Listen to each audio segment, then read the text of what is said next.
Здравствуйте, в студии Людмила Басыгысова. Вы смотрите прямой эфир с города. Сегодня у нас в гостях руководитель службы эксплуатации городского хозяйства Аял Егинов. Аял Анатольевич, здравствуйте. Здравствуйте, Людмила. А я напоминаю, мы работаем в прямом эфире. Телефон студии 32 02 02. Звоните и задавайте ваши вопросы. Трансляцию прямого эфира вы также можете смотреть на нашем YouTube-канале и также на нашем официальном сайте ГТРК Саха. Аял Анатольевич, в Якутске объявлено трехлетие благоустройства и озеленения. Так, на строительно-монтажные работы по благоустройству дворовых территорий ежегодно будет выделяться порядка 140 миллионов рублей. Расскажите поподробнее. Да, действительно, решением главы городского округа города Якутска Сардана Владимировны Авсентьевой у нас объявлена трехлетка благоустройства, начиная с следующего года. В рамках этого будут выделяться ежегодно средства в размере 140 миллионов на благоустройство дворовых территорий нашего города. Ну, ни для кого не секрет, что комфорт и безопасность нашего города начинается со двора. И уже в этом году мы начали проводить конкурсные процедуры. Мы уже сейчас на стадии заключения контракта по благоустройству дворовой территории по улице Пояркова, 17/2, 19/20/1. Это, по-простому говоря, это двор за магазином «Металлика» по улице Пояркова. Мы будем в следующем году благоустраивать этот двор, будем проводить комплексные работы. Помимо этого, в плане 2021 года у нас также имеется 8 дворовых территорий. В настоящее время разрабатывается проектно-сметная документация. Также будут, уже в первом квартале следующего года будут проведены торги, объявлены организации, которые будут выполнять данные работы. Помимо этого, хочется отметить, что сейчас мы рассматриваем возможность привлечения управляющих компаний по сотрудничеству в рамках благоустройства дворовых территорий. И помимо управляющих компаний, также и жителями домов мы эту работу проводим, чтобы это все было, как говорится, всей командой, город, жители двора, управляющих компаний, чтобы жители понимали, что это делается для них, что это для их общая собственность.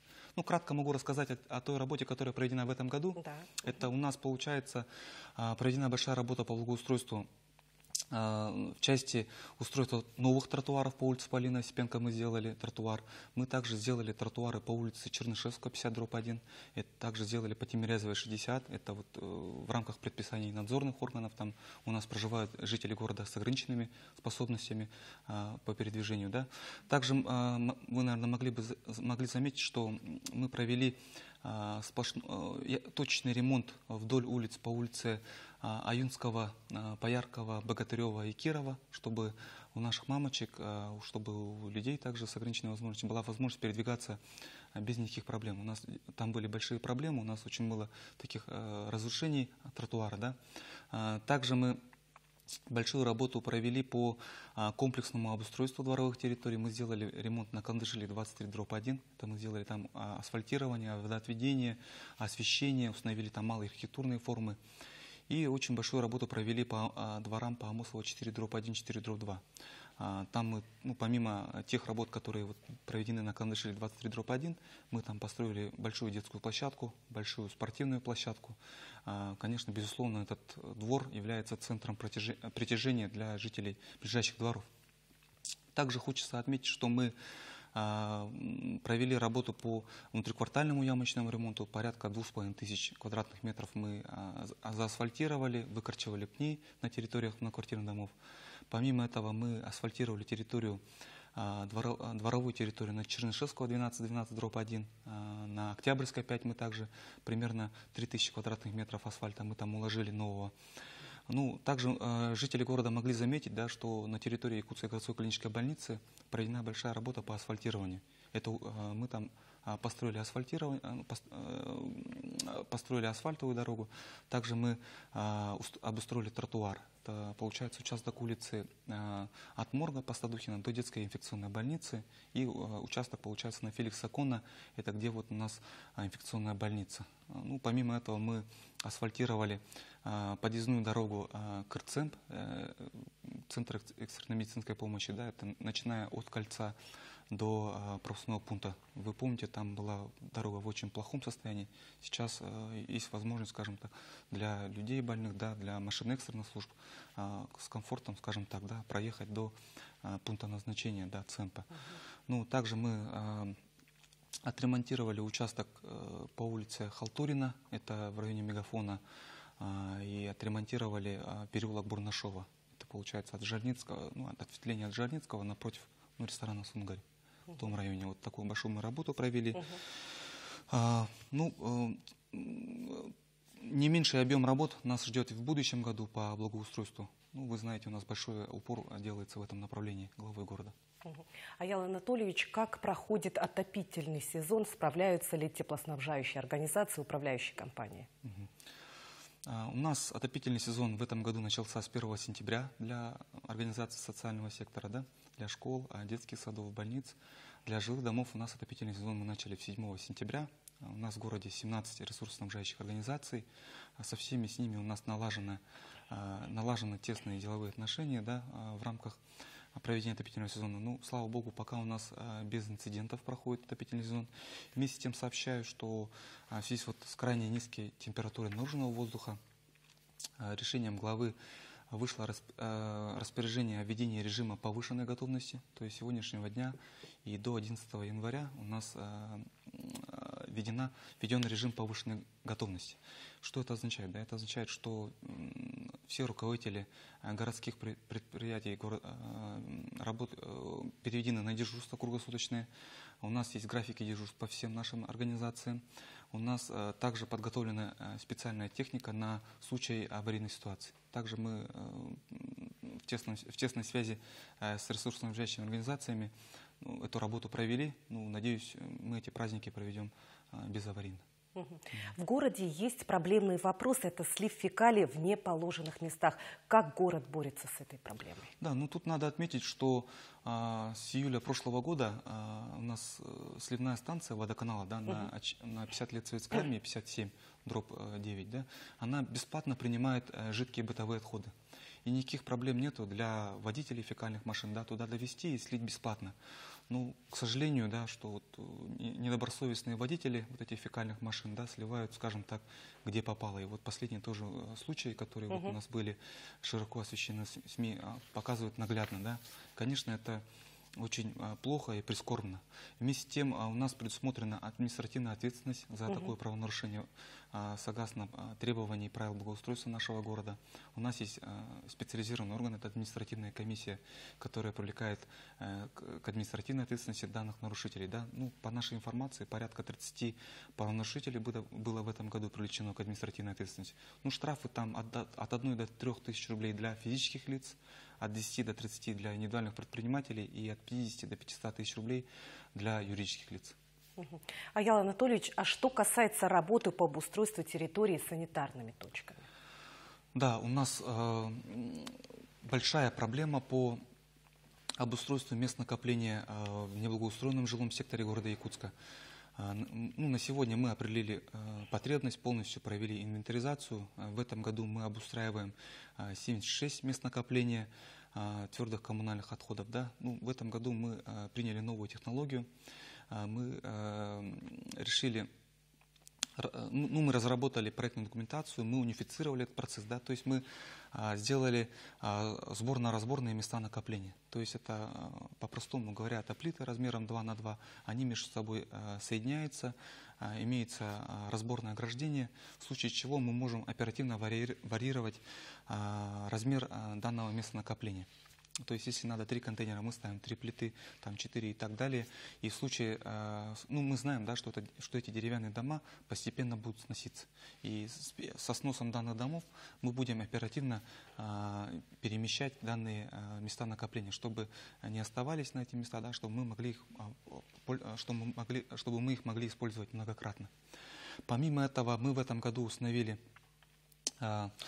607 контейнеров для мусора, да, это емкостью 0,75, это неблагоустроенный также жилой сектор. По всему городу мы установили, большой объем мы установили, по строительному округу, по автодорожному, по промышленному округу мы установили, в Мархе установили. Да. В следующем году мы планируем порядка 1500 таких контейнеров поставить. Ну, они будут чуть другие, так называемые евроконтейнера для раздельного сбора мусора. Данную работу мы проводим совместно с Центром развития жилищно-коммунального хозяйства.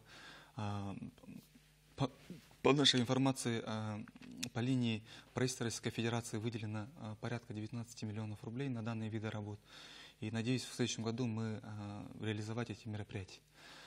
Помимо этого мы устанавливаем бункера для твердых коммунальных отходов и крупногабаритного мусора. В этом году мы поставили 8 бункеров. Это на территории автодорожного округа 3 бункера поставили, и на территории пригородного населенного пункта мы там поставили 5 бункеров. Мы в следующем году планируем удвоить этот объем. 15 бункеров мы предусмотрели в нашем бюджете города. Ну, все работы, надеюсь, мы все проведем. Мне сообщают, что поступил первый звонок. Здравствуйте, вы в прямом эфире, задавайте ваш вопрос. Здравствуйте, мы вас слушаем. Ага, к сожалению, звонок сорвался. Хотелось бы узнать, как решается проблема бесхозных сетей в нашем городе. Да, вот эта проблема у нас издавна, да, получается, нас волнует. Да. У нас порядка 500 километров газовых сетей бесхозяйных, 250 километров примерно сетей водоотведения и порядка 50 километров сетей водоснабжения. Да. Ну, согласно требованиям законодательства, мы передаем в эксплуатацию бесхозяйные сети в гарантирующим организациям. Однако есть те объекты, которые пока по тем или иным причинам у нас нет, мы не можем найти договоренность с ресурсоснабжающими организациями. В данных случаях мы заключаем договора на эксплуатацию со специализированными организациями, ну и проводим ежегодные мероприятия по капитальному ремонту данных бесхозяйных сетей. В этом году у нас на эксплуатацию данных сетей предусмотрено порядка 3 миллионов рублей, при нормативной необходимости 26 миллионов рублей. Да? Ну, несмотря на ограниченные финансовые возможности бюджета города Якутска, на следующий год мы выделили в 3 раза больше, да, 9 миллионов рублей на содержание бесхозяйных сетей. Ну, мы очень плотно работаем с ресурсоснабжающими организациями по данному вопросу. В принципе, в настоящее время мы провели инвентаризацию, постепенно, как говорится, проводим паспортизацию и оформляем муниципальную собственность, и с дальнейшим уже определением балансодержателя данных сетей. Поступил еще один звонок. Здравствуйте, вы в прямом эфире, задавайте ваш вопрос. Алло, здравствуйте. Здравствуйте. Здравствуйте. Так, меня интересует вопрос. Вот на дорогах очистка снега происходит. Очищают и своевременно не убирают. Тем самым затрудняют движение на дорогах. И проезд плохой, аварийная ситуация часто случается. Почему нельзя сделать так, чтобы зачищали столько, сколько могли? Они еще территорию зачистили и потом лежал неделю. Спасибо за звонок. Спасибо за ваше замечание, да, оно абсолютно справедливое и правильное, да. Данные работы у нас проводятся силами Якутдорстрой, и, конечно, у них до этого у них технология была какая, да, что они готовят вот это снежные валы в ночь, да, и на следующий день они убирали. Но вы понимаете, что из-за крайне низкой температуры наружного воздуха, да, у них были объявлены актированные дни, и техника у них попросту ломалась, и они не могли выводить технику на линию. Вместе с тем у нас поступает очень много жалоб, да, от горожан, и мы с Якутдорстроем плотно работаем, чтобы вывозить собранный снег с улиц города Якутска день в день.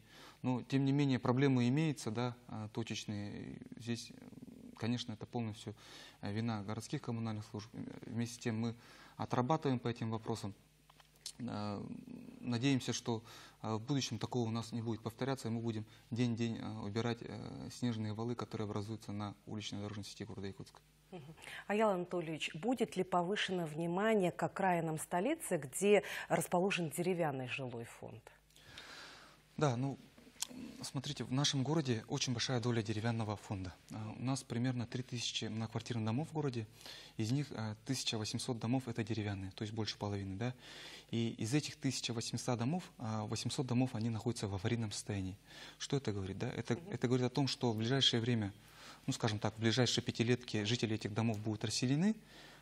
С одной стороны, это хорошо, но с другой стороны, плохо, что денег на капитальный ремонт данных домов, они не будут предусмотрены в рамках требований законодательства. Ну, вы знаете, да, что согласно требованиям законодательства у нас есть единый региональный оператор в части капитального ремонта, это фонд капремонта, да, и вот эти мероприятия не затрагиваются.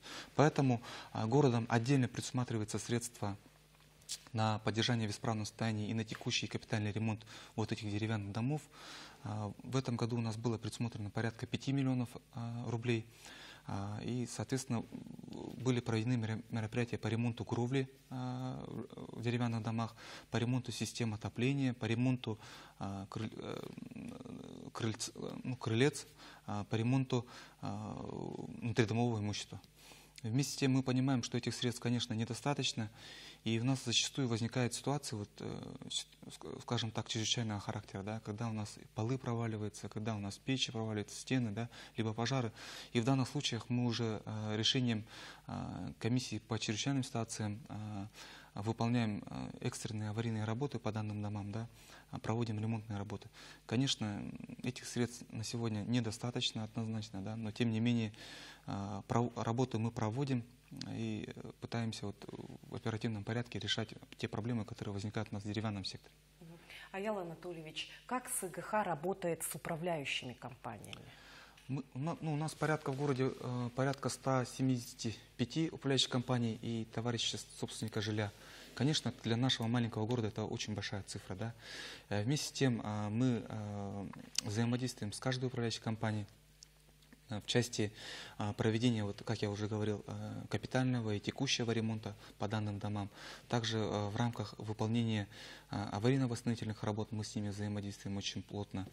Мы с ними также взаимодействуем по выполнению мероприятий по дезинфекции общедомового имущества. Также мы взаимодействуем в части благоустройства дворовых территорий, как я уже говорил, вот в рамках трехлетия благоустройства. Аял Анатольевич, расскажите про газификацию земельных участков города. Ну, в целом газификацию, да, можно разделить на 3 условных направления. Да. Первое, это получается у нас, скажем так, 3 проблемных вопроса, скажем так, которые имеются. Да. Первое, это у нас дефицит пропускной способности. Вот по нашей информации, порядка 1900 отказов в этом году выдала соответствующая газовая компания города Якутска на подключение к газовым сетям, да, в связи с тем, что отсутствует пропускная способность. Чтобы решить этот вопрос, нами в прошлом году разработана схема газоснабжения высокого давления, а в этом году нами заключен контракт на разработку схемы газоснабжения низкого давления. Это очень большой объем работ. В связи с тем, что объем работ большой, объем работ разделен на 3 этапа. В этом году мы уже разработали схему газоснабжения микрорайонов Марха, Пригородная и Покровский тракт. В следующем году, в последующие годы мы схему доработаем в части оставшихся микрорайонов. Что даст нам эта схема? Да? Эта схема даст, скажем так, нормативное обоснование для ресурсоснабжающей организации подать соответствующие документы в Госконценрек для установления специальной надбавки на транспортировку газа по распределительным сетям. Данная специальная надбавка позволит газораспределительной организации выполнить мероприятия по устранению дефицита пропускной способности. В таком случае у людей появится возможность подключиться к газовым сетям. Это вот что касается первой проблемы вопроса, да, в принципе он решается. Второй вопрос, это у нас газификация участков, выделенных многодетным семьям. У нас эта работа проходит поэтапно с участием софинансирования Республики Саха-Якутия по линии Министерства строительства. В прошлом году мы газифицировали порядка 900 земельных участков в селе Хатасы. В этом году мы завершаем мероприятие по газификации микрорайона Северный в селе Марха. Это порядка 1300 земельных участков. Мы построили 29 километров газовых сетей. Работа у нас на завершающей стадии, может, 99% на сегодня уже выполнена полностью. Сейчас идет работа по сдаче уже надзорным органам. В этом году также мы разработали проектную документацию по газификации участков, выделенных многодетным семьям в микрорайоне птицефабрика. Мы намерены в следующем году провести строительно-монтажные работы по данному участку. Также в следующем году мы планируем разработать проектную документацию по Тулагина-Кельдямскому наследию и по Табаге, там, по участкам, выделенным многодетным семьям.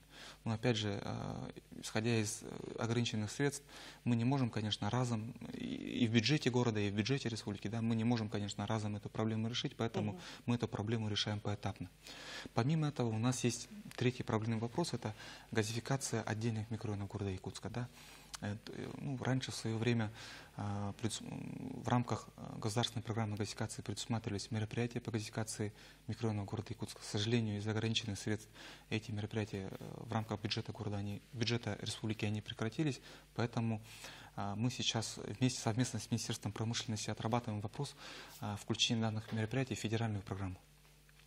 Ну, нами уже разработана проектно-сметная документация, у нас имеется положительное заключение экспертизы промышленной безопасности по газификации земельных участков, расположенных на 13 километрах Намского тракта. Это у нас участки улицы Жатайская, Просторная. Вот эти улицы мы надеемся газифицировать в следующем году. Мне сообщают, что поступил еще один звонок. Здравствуйте, вы в прямом эфире. Здравствуйте. Здравствуйте. Задавайте ваш. Меня зовут Николай Ларионович. Я бы хотел такой вопрос поднять. Я по поводу дороги автодорожной и Чернышевского.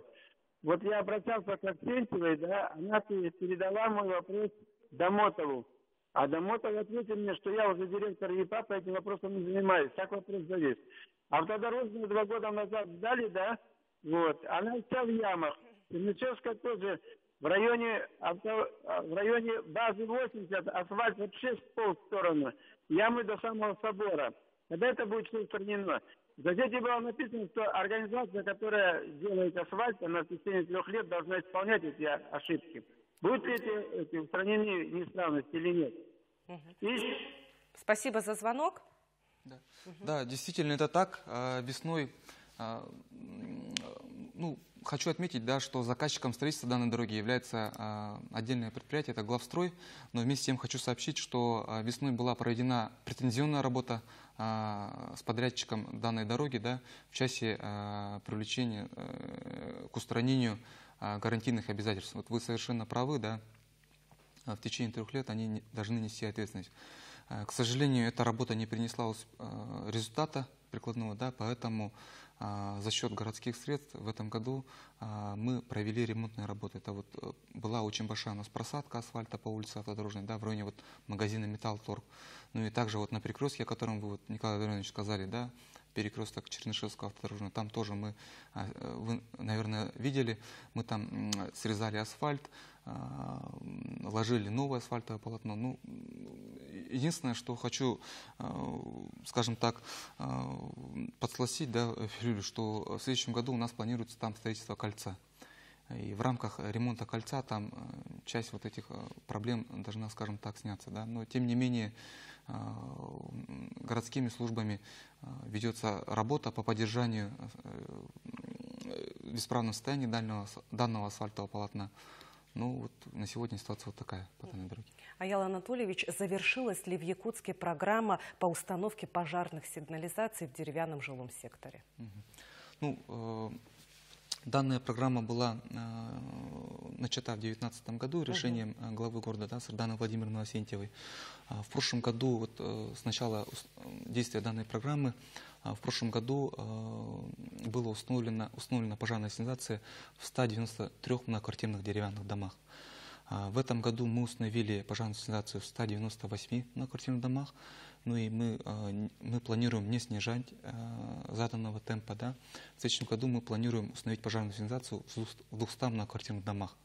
Вот благодаря работе систем вот, пожарной сигнализации, да, в прошлом году удалось предотвратить 40 пожаров, да, в этом году удалось предотвратить порядка 18 пожаров. И вот недавно мы встречались на уровне главы города Сарданы Владимировны с представителями пожарной охраны, да, и согласно вот информации надзорного органа, да, по тем домам и по тем районам, по которым мы установили пожарные извещатели, у нас наблюдается снижение количества пожаров. Аял Анатольевич, к сожалению, время нашего эфира заканчивается. Как население может связаться с вами? Ну, В рамках введенных ограничительных мер по борьбе с коронавирусом, к сожалению, встретиться лично с нами не получится. Да?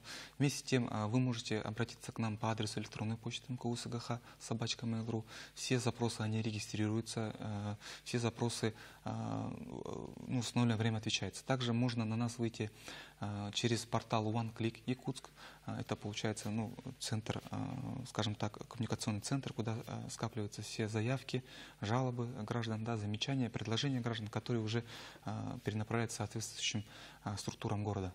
Помимо этого у нас работает единая дежурно-диспетчерская служба города Якутска, куда можно позвонить в любое время. Это по номеру 444-229, в котором можно озвучить проблему, по которому в ближайшее время решение будет найдено. Аял Анатольевич, спасибо, что пришли сегодня к нам в студию и ответили на вопросы. Вам спасибо. Вы смотрели прямой эфир с города. Всего доброго.